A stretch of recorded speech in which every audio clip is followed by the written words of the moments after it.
Hello दोस्तों, आपका स्वागत है अल्फ़ा इंस्टीट्यूट यूट्यूब चैनल में। और आज हम लोग क्लास 11th में एक न्यू टॉपिक स्टार्ट करने वाले हैं। अनावृत बीजी पौधों के बारे में स्टडी करेंगे तथा आवृत बीजी पौधों के बारे में स्टडी करेंगे। ठीक है, पिछले लेक्चर में हम लोगों ने टेरिडोफाइट का टॉपिक कवर किया था और आज हम लोग स्टार्ट करते हैं अनावृत बीजी पौधे, या जिसको हम लोग क्या कहते हैं, जिम्नोस्पर्म के नाम से जानते हैं। जिम्नोस्पर्म को अनावृत बीजी पौधे कहा जाता है। ये दो वर्ड से मिलकर बना होता है। जिम्नो का मतलब होता है नेक्ड। जिम्नो का मतलब क्या होता है, नेक्ड। स्पर्मा का मतलब होता है सीड। तो इस समूह के जो पौधे होते हैं, उन पौधों के जो बीज होते हैं वो कैसे होते हैं, नग्न होते हैं। बीज नग्न होते हैं, इनके ऊपर कोई भी आवरण नहीं होता है। ठीक है, बीज कैसे होते हैं, नग्न होते हैं, इनके ऊपर कोई भी आवरण नहीं होता है। यहाँ पर जो पत्तियाँ होती हैं वो सरल अथवा संयुक्त दोनों प्रकार की हो सकती हैं। पत्तियाँ कैसी हो सकती हैं, सरल या संयुक्त। सरल या संयुक्त। और संयुक्त पत्तियाँ यहाँ पर दो प्रकार की होती हैं। एक हो सकती है सुई के जैसी, निडल लाइक, और दूसरा हथेली के जैसी। कैसा, हथेली के जैसी या सुई के जैसी। सुई के लाइक मीन्स सुई जैसी अर्थात नीडल लाइक, और हथेली मीन्स पाम के जैसी। इस तरह से अगर पत्तियां नुकीली हैं तो हम इसको कहते हैं कि यह सुई के जैसी है। और अगर यहाँ पे पत्ती का आकार हाथ के जैसा है तो हम इसे कहते हैं कि पत्तियां कैसी हैं, हथेली के जैसी हैं या पामेटली है। ठीक है,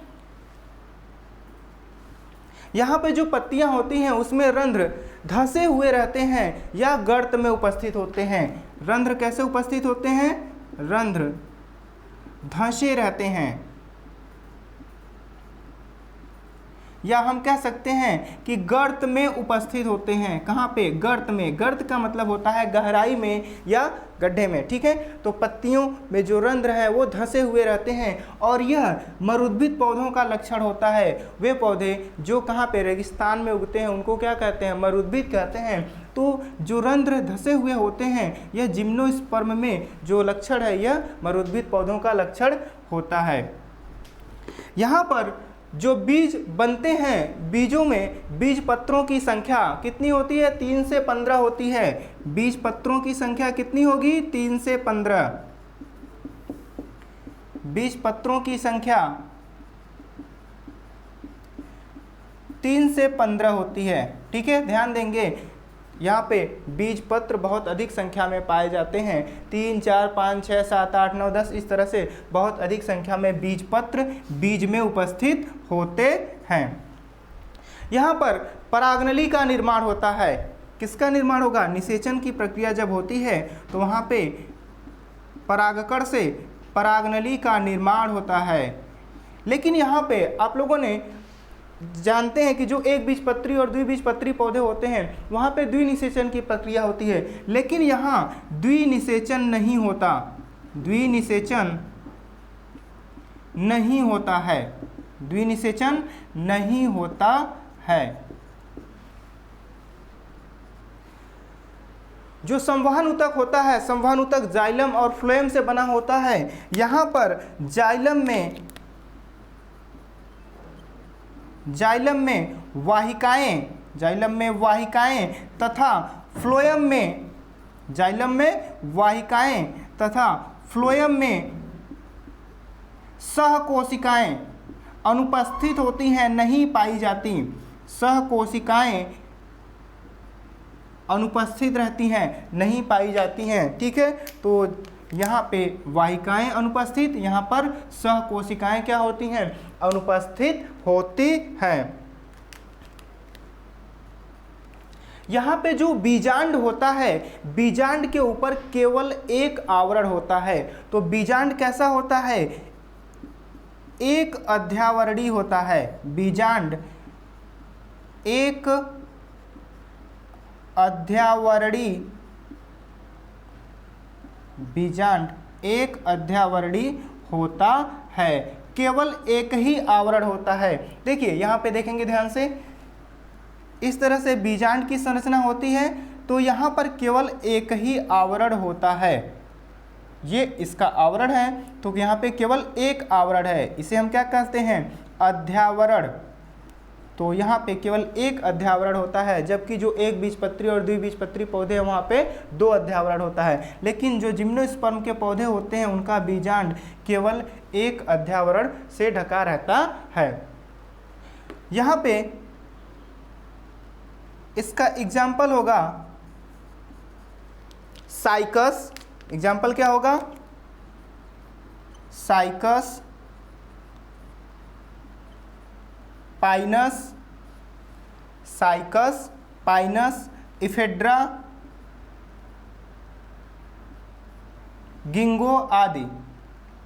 ठीक है, ये सभी पौधे जिम्नोस्पर्म के पौधे हैं। और आप लोग यहाँ पे ध्यान देंगे, जो साइकस पौधा होता है, इस पौधे का जो बीजांड होता है पादप जगत का सबसे बड़ा बीजांड होता है। साइकस पौधे का जो बीजांड होता है, ओव्यूल होता है, वह पादप जगत का सबसे बड़ा बीजांड होता है। इंपॉर्टेंट है, यह इसका ओव्यूल या बीजांड सबसे बड़ा होता है। जो जिम्नोस्पर्म के पौधे होते हैं ये काफ़ी लंबे होते हैं, इनकी लंबाई बहुत अधिक होती है। तो एक पौधा है सिकोवा, सिकोवा सिम्परवाइसेंस, यह विश्व का सबसे लंबा पौधा है। इसकी लंबाई 114 मीटर है और यह जो पौधा है अमेरिका के कैलिफोर्निया के रेडवुड पार्क में, कहाँ पे, कैलिफोर्निया के रेडवुड पार्क में स्थित है। कौन सा पौधा, सिकोवा सिम्परवाइसेंस, जो कि विश्व का सबसे लंबा पौधा होता है। ठीक है, तो आइए अब जिम्नोस्पर्म के ये प्रमुख लक्षण हो गए। जिम्नोस्पर्म का वर्गीकरण की बात करते हैं। जो जिम्नोस्पर्म होता है, जिम्नोस्पर्म के पौधों को 2 समूहों में बांटा गया है। कितने समूहों में बांटा गया है, 2 समूहों में। पहला समूह है साइकेडोफाइटा और दूसरा समूह है कोनिफेरोफाइटा। कितने समूह हैं, कुल 2 समूह हैं, साइकेडोफाइटा और कोनिफेरोफाइटा।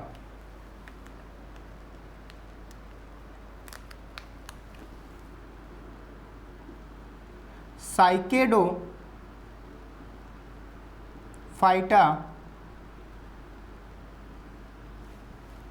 दूसरा समूह होता है कोनिफेरोफाइटा।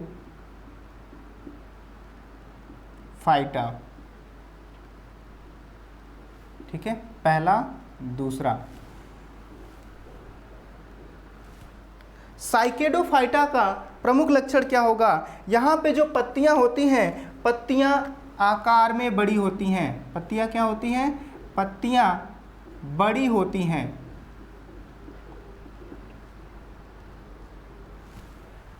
यहाँ पे जो पौधे होता है, पौधे का अगर आप अनुप्रस्थ काट काटते हैं, ठीक है, क्या काटते हैं, अनुप्रस्थ काट,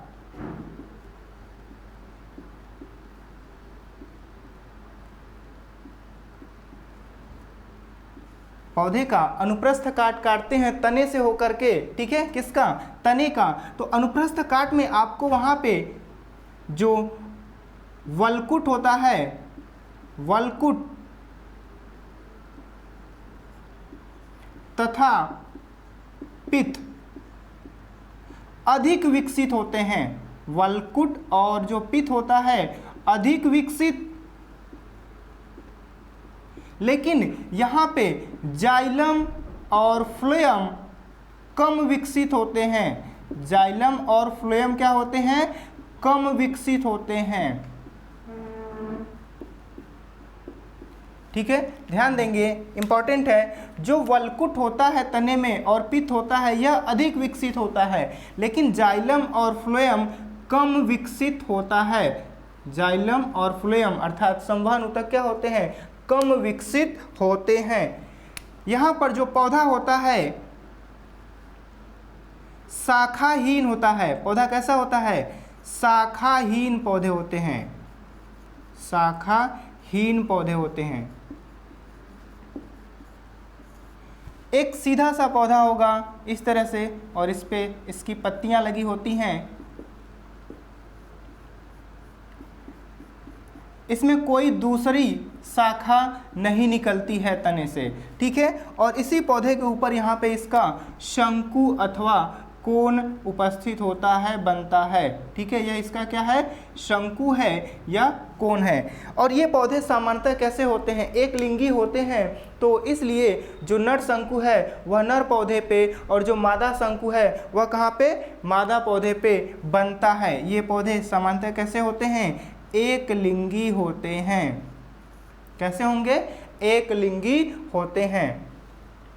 समझ में आया। यहाँ पे कभी कभी ये जो वलकुट और पित होता है, इसमें कुछ शैवाल जैसे एनाबोना और नास्टाक, जिनको हम ब्लू ग्रीन एल्गी कहते हैं, तो वह सजीवन के रूप में इसके कार्टेक्स और पिथ में उपस्थित होते हैं, जो नाइट्रोजन का स्थिरीकरण करने में क्या करते हैं, सहायता करते हैं।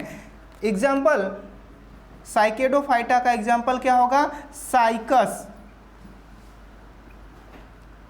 साइकस पौधा, ठीक है, साइकेडोफाइटा का एग्जाम्पल है। समझ में आया। दूसरा समूह क्या है, कोनिफेरोफाइटा। दूसरा समूह क्या है, कोनिफेरोफाइटा। यहाँ पे जो कोनिफेरोफाइटा की जो पत्तियां होती हैं वो कैसी होती हैं, छोटी होती हैं। पत्तियां कैसी होती हैं, छोटी होती हैं, सुई के जैसी होती हैं। कैसी होती हैं, सुई के जैसी, निडिल के जैसी। पत्तियां छोटी होती हैं। अगर हम यहाँ पे तने का अनुप्रस्थ काटते हैं तो हम देखेंगे, तने का अनुप्रस्थ काटेंगे तो वहाँ पे हम देखेंगे कि जो जाइलम और फ्लोएम है वह अधिक विकसित होता है। जाइलम, फ्लोएम अधिक विकसित होता है, अधिक विकसित। लेकिन जो पिथ होता है, पिथ और वलकुट होता है, ये कम विकसित होते हैं। पिथ और वलकुट क्या होते हैं, कम विकसित होते हैं।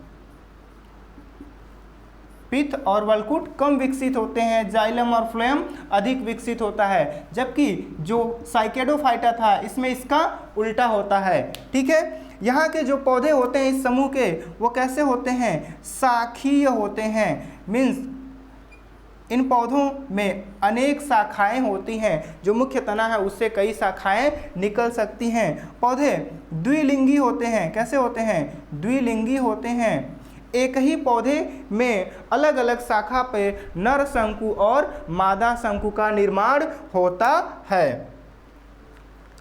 एग्जाम्पल, इसका एग्जाम्पल देखिए, पाइनस, गिंगो,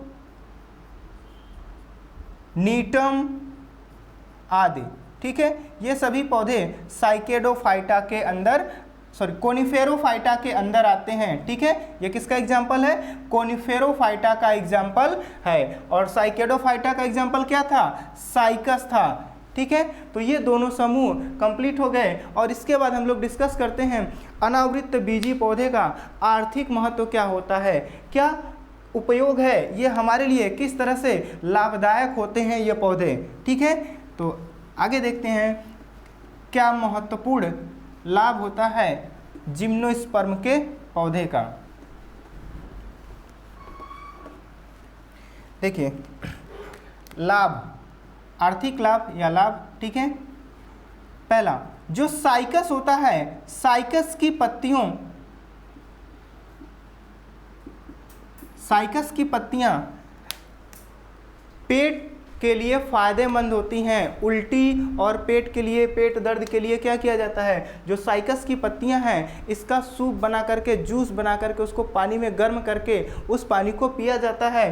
तो ये जो पत्तियां हैं किसके लिए, पेट के लिए, उल्टी के लिए क्या होती हैं, लाभदायक होती हैं, ठीक है। अर्थात ये एक तरह से औषधि के रूप में कार्य करती हैं। इफेड्रा से एक औषधि निकाली जाती है, उसे इफेड्रीन कहते हैं। इफेड्रा से कौन सी औषधि निकाली जाती है, इफेड्रीन। भोजन के रूप में भी क्या किया जाता है, उपयोग किया जाता है। भोजन के रूप में भी यहाँ पे उपयोग किया जाता है। चिलगोजा, कौन सा पौधा है? चिलगोजा।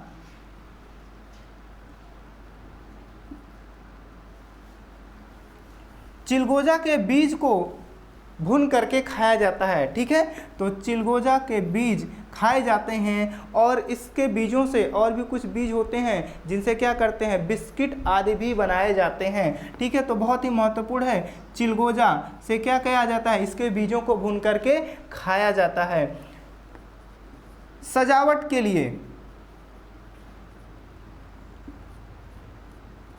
देखिए, जो साइकस और पाइनस पौधा होता है वो क्या होते हैं, देखने में सुंदर होते हैं। तो हम लोग क्या करते हैं, अपने बगीचे में, गार्डन में, बोटेनिकल गार्डन में क्या करते हैं, साइकस और पाइनस के पौधों को सजावट के लिए लगाने का कार्य करते हैं। तो ये कुछ महत्वपूर्ण लाभ थे या इकोनॉमिक इम्पोर्टेंस थे अनावृत बीजी पौधों के। और इसके बाद हम लोग डिस्कस करेंगे आवृत बीजी पौधों के लक्षण और उनका वर्गीकरण, ठीक है। तो आगे अगला टॉपिक देखते हैं, आवृत बीजी पौधे।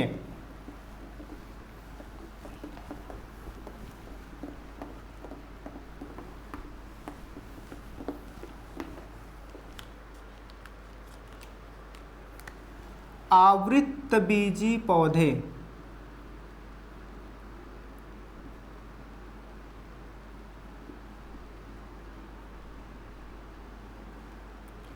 इन्हें एंजियोस्पर्म कहा जाता है, एंजियोस्पर्म, ठीक है। ये ऐसे पौधे होते हैं जिनमें पुष्प का निर्माण होता है। किसका निर्माण होता है? पुष्प का निर्माण होता है, अर्थात ये पुष्पी पौधे होते हैं। कैसे पौधे हैं? पुष्पी पौधे हैं, फ्लावरिंग प्लांट हैं। इनमें क्या होता है? पुष्प का निर्माण होता है। यहाँ पर जो बीज बनते हैं, बीज आवरण युक्त होते हैं। बीज के ऊपर क्या होता है? आवरण स्थित होता है। ये आवरण से ढके रहते हैं, अर्थात ये बीज कैसे होते हैं? आवरण युक्त होते हैं। सामान्यतः यहाँ पे जो बीजांड होता है उस पे 2 अध्यावरण होता है और यहाँ पर परागनली का भी निर्माण होगा। इसके पश्चात यहाँ पे द्विनिषेचन की प्रक्रिया होती है। कौन सी प्रक्रिया? द्विनिषेचन। द्विनिषेचन की प्रक्रिया होती है।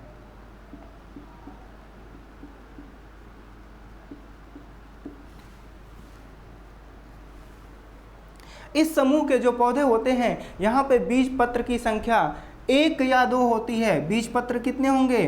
बीज पत्र 1 या 2 होता है, ठीक है। बीज में बीज पत्रों की संख्या या तो 1 होगी या 2 होती है।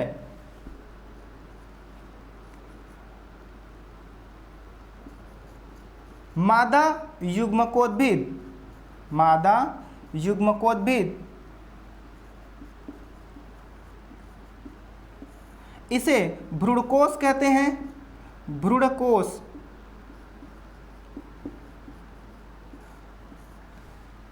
सात कोशिकी तथा 8 केंद्रकीय होता है। कोशिका की संख्या कितनी होगी? 7 होती है। 7 कोशिकीय। केंद्रक की संख्या कितनी होगी? 8।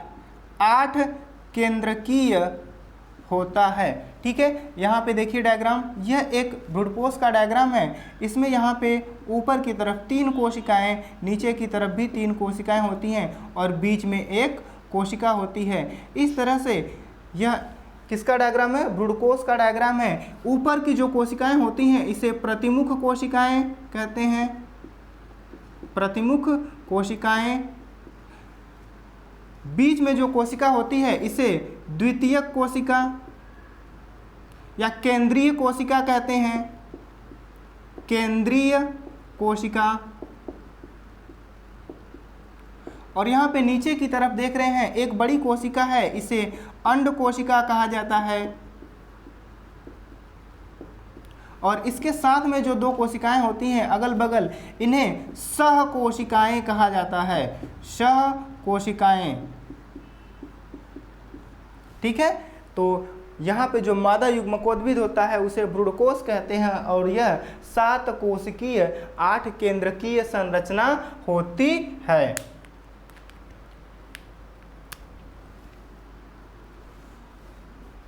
जो आवृत्तबीजी पौधे होते हैं इनमें आप सामान्यतः देखेंगे तो 2 प्रकार के पौधे पाए जाते हैं। एक होता है एक बीजपत्री पौधे और दूसरा द्विबीजपत्री पौधे। तो वर्गीकरण डिस्कस करने से पहले हम इसके एग्जाम्पल को देखते हैं। इसमें कौन से पौधे आएंगे?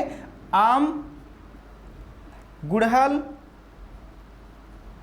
धान, गेहूं आदि। ये सभी पौधे कैसे होते हैं? एक बीजपत्री पौधे होते हैं। ये सभी पौधे आवृत्तबीजी पौधे हैं। इनमें कुछ पौधे एक बीजपत्री हैं और कुछ पौधे कैसे हैं? द्विबीजपत्री हैं। तो इसके बाद हम लोग देखते हैं आवृत्तबीजी पौधों का वर्गीकरण 2 समूहों में किया जाएगा। ठीक है, पहला एक बीजपत्री, दूसरा द्विबीजपत्री। ठीक है, आगे देखते हैं।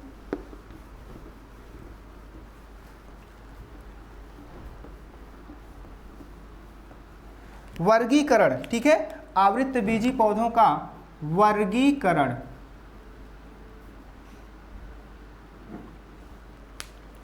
इन पौधों को कितने समूहों में? 2 समूहों में बांटा जाता है।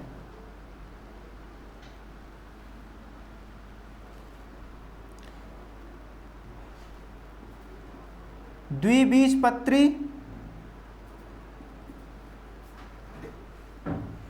एक बीजपत्री।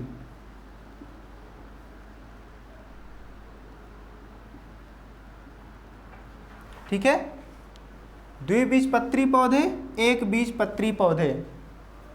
जो आवृत्तबीजी पौधे हैं इनको 2 समूहों में बांटते हैं, द्विबीजपत्री पौधे और एक बीजपत्री पौधे। आइए देखते हैं सबसे पहले द्विबीजपत्री पौधों का क्या प्रमुख लक्षण होता है। द्विबीजपत्री पौधों का क्या प्रमुख लक्षण होता है? यहाँ पर जो पौधे हैं उनमें जो बीज बनता है, बीज में बीज पत्रों की संख्या कितनी होती है? 2 होती है। बीज पत्रों की संख्या 2 होती है। 2 बीज पत्र पाए जाएंगे बीज में। जो पत्तियां हैं, पत्तियों के ऊपर आप देखेंगे सिरा विन्यास दिखाई देता है आपको। तो पत्तियों में जो सिरा विन्यास होता है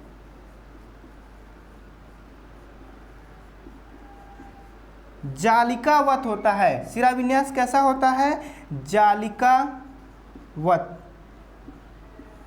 ठीक है, मान लीजिए यहाँ पे ध्यान से देखेंगे, यह एक द्विबीजपत्री पौधे की पत्ती है। ठीक है, तो अब यहाँ पे इसके जो वेन्स होते हैं यहाँ पे जाल की तरह फैले होते हैं, नेटवर्क लाइक स्प्रेड होते हैं। तो ऐसे सिरा विन्यास को क्या कहते हैं? जालिकावत सिरा विन्यास कहा जाता है, रेटिकुलेट। ठीक है, तो सिरा विन्यास क्या होता है? जालिकावत होता है। यहाँ पर आप देखेंगे जो पत्तियां हैं, पत्तियों के केवल निचले सतह पर रंध्र पाए जाते हैं। कहाँ पे? केवल निचले सतह पर रंध्र उपस्थित होते हैं। रंध्र उपस्थित, दोनों सतह पे नहीं पाए जाएंगे। कहाँ पाए जाएंगे? केवल निचले सतह पे रंध्र या स्टोमेटा उपस्थित होते हैं। ऊपरी सतह पे स्टोमेटा नहीं पाए जाते। सामान्यतः यहाँ पे आप देखेंगे कि जब प्रकाश संश्लेषण होता है तो प्रकाश संश्लेषण में जो CO2 का स्थिरीकरण होता है वह C3 चक्र के द्वारा किया जाता है। किसके द्वारा? C3 चक्र चलता है या होता है, जिसके द्वारा क्या करते हैं? पौधे कार्बन डाइऑक्साइड को स्थिर करते हैं। इसके साथ साथ यहाँ पे प्रकाश श्वसन की भी प्रक्रिया होती है। किसकी? प्रकाश श्वसन होता है। इन पौधों में प्रकाश श्वसन होता है, इसे फोटो रेस्पायरेशन कहा जाता है।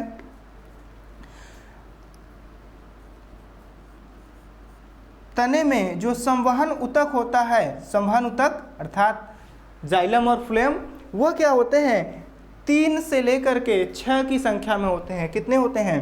3 से 6 होते हैं। और ये जो संवहन ऊतक होते हैं ये वलय में उपस्थित होते हैं या रिंग में। ठीक है, कैसे उपस्थित होते हैं?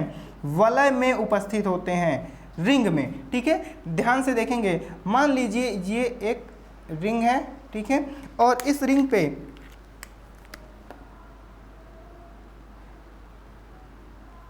जाइलम और फ्लोएम इस तरह से व्यवस्थित होते हैं। ठीक है, तो जो संवहन ऊतक होता है उसमें जाइलम और फ्लोएम वलय में स्थित होते हैं और इनकी संख्या सामान्यतः एक वलय में कितनी होती है? 3 से 6 होती है, इससे अधिक नहीं होती है।